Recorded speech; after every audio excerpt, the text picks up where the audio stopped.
சரி, அடுத்த அத்தியாயத்துக்கு நாங்கள் வருவோம். பிஸ்மில்லாஹிர் ரஹ்மானிர் ரஹீம். இதா ஜாஅ நஸ்ருல்லாஹி வல் ஃபத்ஹ். இதில் சிலவங்க பெரும்பாலும் விடக்கூடிய ஒரு தவறு தான் வல் ஃபத்ஹ். ஓதும் போது சிலவங்க எப்படி ஓதுவாங்கண்டா வல் ஃபத்ஹ்னு ஓதுவாங்க. இங்கே வல் ஃபத்ஹ் இல்லை, தாவுக்கு சுக்குன். புரியுதா? தாவுக்கு என்ன? சுக்குன். அப்போ நாங்கள் இது ஓதும் போது வல் ஃபத்ஹ், தாவுக்கு சுக்குன் வைத்து ஓத வேண்டும். வல் ஃபத்ஹ்னு ஓதக்கூடாது. புரியுதா? வல் ஃபத்ஹ், தாவுக்கு சுக்குன். புரியுதா? அப்போ இதா ஜாஅ நஸ்ருல்லாஹி வல் ஃபத்ஹ். وَرَأَيْتَ النَّاسَ يَدْخُلُونَ فِي دِينِ اللَّهِ أَفْوَاجًا.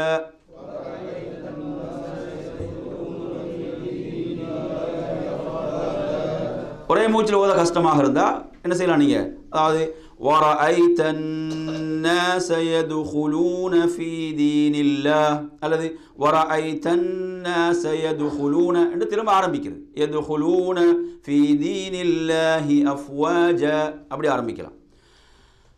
அடுத்த வசனம் فَسَبِّحْ بِحَمْدِ رَبِّكَ وَاسْتَغْفِرْهُ. அங்கே அவங்களை நிறுத்தலாம். நிறுத்தும் போது நீங்கள் ஹூ என்று நிறுத்துறது இல்லை.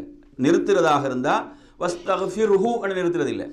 கண்டினியூ பண்ணுறீங்கன்னா வஸ்தக்ஃபிர்ஹு இன்னஹு கான தவ்வாபா அப்படி போகலாம். நிறுத்துறீங்களா? அங்கே நீங்கள் என்ன செய்யுங்க? வஸ்தக்ஃபிர் அந்த ஹாக்கு என்ன செய்யுங்க? சுக்குனை வச்சு நிறுத்துங்க. ஹா அது ஹா.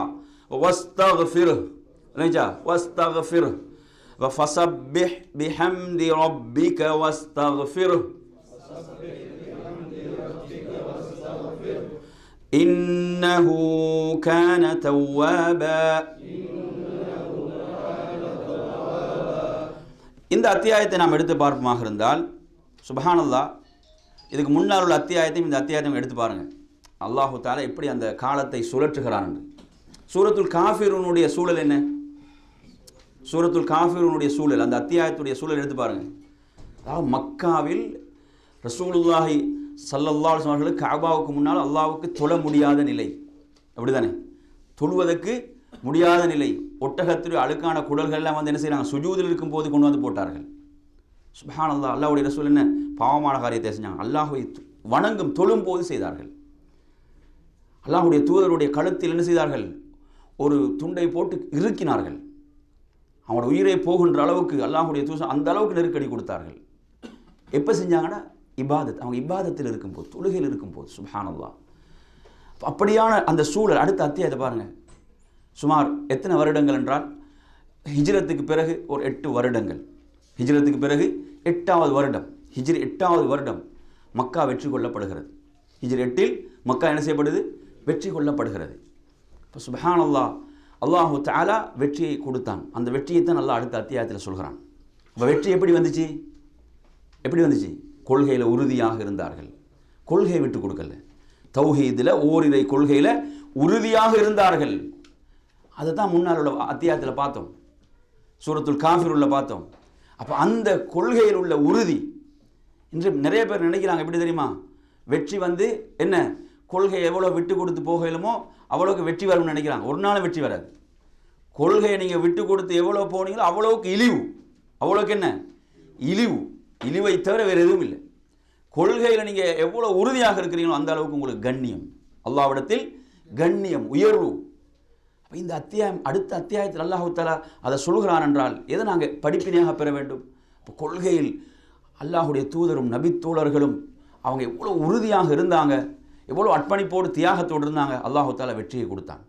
இதா ஜாஅ நஸ்ருல்லாஹி வல் ஃபத்ஹ், அல்லாஹுடைய உதவியும் வெற்றியும் வந்தால், அல்லாஹுடைய உதவியும் அந்த வெற்றி, நஸ்ரண்டா உதவி, ஃபத்ஹண்டா வெற்றி, அது வரும்போது அல்லாஹ் சொல்கிறான் என்ன?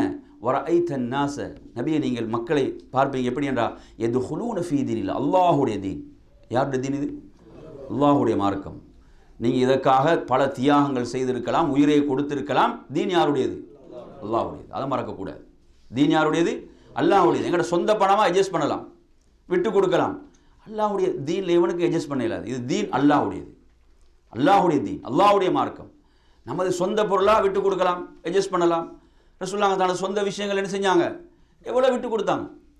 அல்லாஹ்வுடைய தூதர் சமயம் என்ன செஞ்சாங்க, தனது சொந்த பல விடயங்கள் எவ்வளோ விட்டு கொடுத்தார்கள், மன்னித்தார்கள். தீன் என்று வந்தால் என்னதான், அங்கே ரசூலுல்லாஹ் சட்டத்தை நிலைநாட்டினார்கள். அல்லாஹ்வுடைய தீன், அல்லாஹ்வுடைய மார்க்கம்.